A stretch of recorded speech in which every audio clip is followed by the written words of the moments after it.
7ನೇ ತಾರೀಕಿನಂದು ನಮ್ಮ ಘಟಪ್ರಭಾ ಪೊಲೀಸ್ ಠಾಣೆ ವ್ಯಾಪ್ತಿಯ ಕಲ್ಲೊಳ್ಳಿ ಮೂಡಲ್ಗಿ ರಸ್ತೆ ಪಕ್ಕದಲ್ಲಿರ್ತಕ್ಕಂಥ ಒಂದು ಜಮೀನಿನಲ್ಲಿ ನಮಗೆ ಅನಾಮಧೇಯ ಶವ ಸಿಕ್ಕಿರುತ್ತೆ. ನಮ್ಮ ಪೊಲೀಸರಿಗೆ ಬೆಳಗ್ಗೆ ಮಾಹಿತಿ ಬರುತ್ತೆ, ತಕ್ಷಣ ಹೋಗ್ತಾರೆ.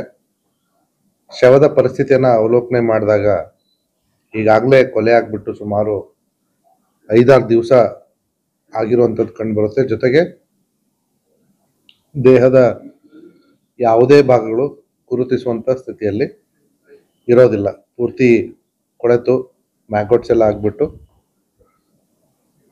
ನಾವು ಅದನ್ನ ನೋಡಿದಾಗ ಅನಾಥ ಶವ ಅನ್ನುವಂಥ ಒಂದು ತೀರ್ಮಾನಕ್ಕೆ ಬಂದು, ಯಾಕಂದ್ರೆ ಅಲ್ಲಿವರೆಗೂ ಯಾರೂ ಕೂಡ ಅದನ್ನ ಐಡೆಂಟಿಫೈ ಮಾಡಿರಲಿಲ್ಲ.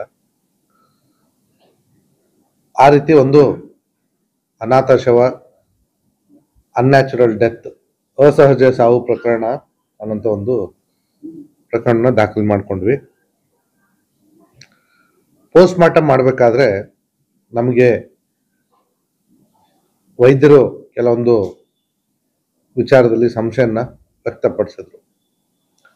ಆ ಸಂಶಯದ ಪ್ರಕಾರ ನಮ್ಮ ಪೊಲೀಸರು ತಮ್ಮ ತನಿಖೆಯನ್ನ ಕೈಗೊಂಡ್ರು. ಕೆಲವು ದಿನಗಳ ನಂತರ ನಮಗೆ ಗೊತ್ತಾಯ್ತು, ಮೃತನಾದಂಥ ವ್ಯಕ್ತಿ ಹನುಮಂತ ತಳವಾರ್ ಅಂತ ಹೇಳಿ, ಅವನು ಪಕ್ಕದ ಕಲ್ಲೋಳಿ ಗ್ರಾಮದ ಹನುಮಂತ ತಳವಾರ್ ಅಂತ ಹೇಳಿ, ಅವನು ಇತರ 4-5 ಜನರ ಜೊತೆ ಅವತ್ತಿನ ದಿವಸ ಹೋಗಿದ್ದನ್ನ ನಮ್ಮ ಪೊಲೀಸರು ತಮ್ಮ ತನಿಖೆಯಲ್ಲಿ ಪತ್ತೆ ಮಾಡ್ತಾರೆ. ಅದರ ಮೇಲೆ ನಮ್ಮ ಪೊಲೀಸರು ಮತ್ತಷ್ಟು ವಿಚಾರಣೆಗೆ ಒಳಪಡಿಸಿದಾಗ ಅವರಿಗೆ ಗೊತ್ತಾಗುತ್ತೆ ಅವನ ಜೊತೆ ಯಾರ್ಯಾರು ಹೋಗಿದ್ರು ಅಂತ ಹೇಳಿ. ಅದರಲ್ಲಿ ಒಬ್ಬ ಸಂಶಯಾಸ್ಪದ ವ್ಯಕ್ತಿಯನ್ನ ಕರೆತಂದು ವಿಚಾರಣೆಗೆ ಒಳಪಡಿಸಿದಾಗ ನಮಗೇನು ಗೊತ್ತಿರೋದಿಲ್ಲ ಅನ್ನೋ ರೀತಿಯಲ್ಲಿ ಹೇಳ್ತಾರೆ. ಮತ್ತೆ ಅವರು ಅವತ್ತಿನ ದಿವಸ ಎಲ್ಲಿದ್ರು ಅಂತಂದಾಗ ಕೆಲವೊಂದು ಮಾಹಿತಿಯನ್ನ ಆ ವ್ಯಕ್ತಿ ಹಂಚ್ಕೊತಾನೆ. ಅದೇ ಸಂದರ್ಭದಲ್ಲಿ ಮತ್ತೊಬ್ಬ ವ್ಯಕ್ತಿಯನ್ನ ಕರೆತಂದು ವಿಚಾರಣೆ ಮಾಡಿದಾಗ ಈ ವ್ಯಕ್ತಿ ಹೇಳಿರೋದಕ್ಕೂ ಮತ್ತೊಬ್ಬ ವ್ಯಕ್ತಿ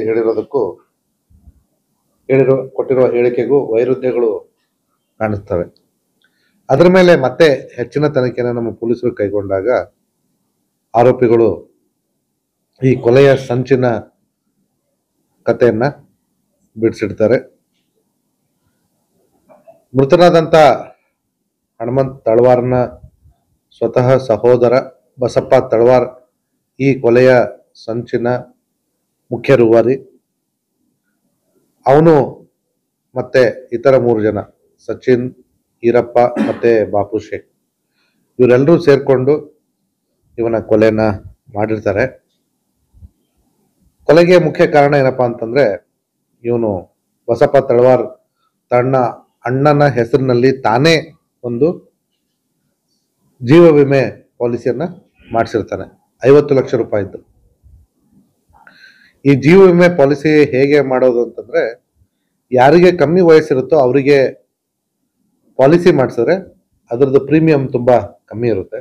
ಸೊ ಹಾಗಾಗಿ ಇವನು ತನ್ನ ಸಹೋದರನ ಹೆಸರಿಗೆ ಪಾಲಿಸಿ ಮಾಡಿಸಿ ತಾನೇ ಅದರ ನಾಮಿನಿ, ಬೆನಿಫಿಷರಿ ಆಗಿ ನಾಮಿನೇಟ್ ಮಾಡ್ಕೋತಾನೆ. ಮಾಡ್ಕೊಂಡ್ಬಿಟ್ಟು ಈ ಇತರ 3 ಜನರಿಗೆ ಹಣದ ಆಮಿಷವನ್ನ ಒಡ್ತಾನೆ. ಈ ತರ ನಾನು ಪಾಲಿಸಿ ಮಾಡಿಸಿದ್ದೀನಿ, ನನ್ನ ಸಹೋದರ ತೀರ್ಕೊಂಡ್ರೆ ನನಗೆ ಸುಮಾರು 50 ಲಕ್ಷ ಬರ್ತೈತಿ, ಅದರಲ್ಲಿ ನಿಮಗೆ ಒಬ್ಬನಿಗೆ 8 ಲಕ್ಷ, ಇನ್ನಿಬ್ಬರಿಗೆ ತಲಾ 5 ಲಕ್ಷ ಕೊಡ್ತೀನಿ ಅನ್ನೋಂಥ ಒಂದು ಆಮಿಷ ಒಡ್ಡಿ ಅವ್ರನ್ನ ಈ ಕೊಲೆಯ ಸಂಚಿನಲ್ಲಿ ಪಾಲ್ಗೊಳ್ಳುವ ಹಾಗೆ ಮಾಡ್ತಾರೆ. ಈ ಕೊಲೆ ನಡೆದ ದಿವಸದಂದು ಹನುಮಂತ ತಳವಾರ್ಗೆ ಇವ್ರು 4 ಜನ ಸೇರಿಸಿ ಅವನಿಗೆ ಚೆನ್ನಾಗಿ ಕುಡಿಸ್ಬಿಟ್ಟು ನಮಗೆ ಶವ ಎಲ್ಲಿ ಸಿಕ್ಕಿರುತ್ತೋ ಆ ಗದ್ದೆ ಹತ್ರ ಅವ್ರನ್ನ ಕರ್ಕೊಂಡ್ ಬಂದಿರ್ತಾರೆ.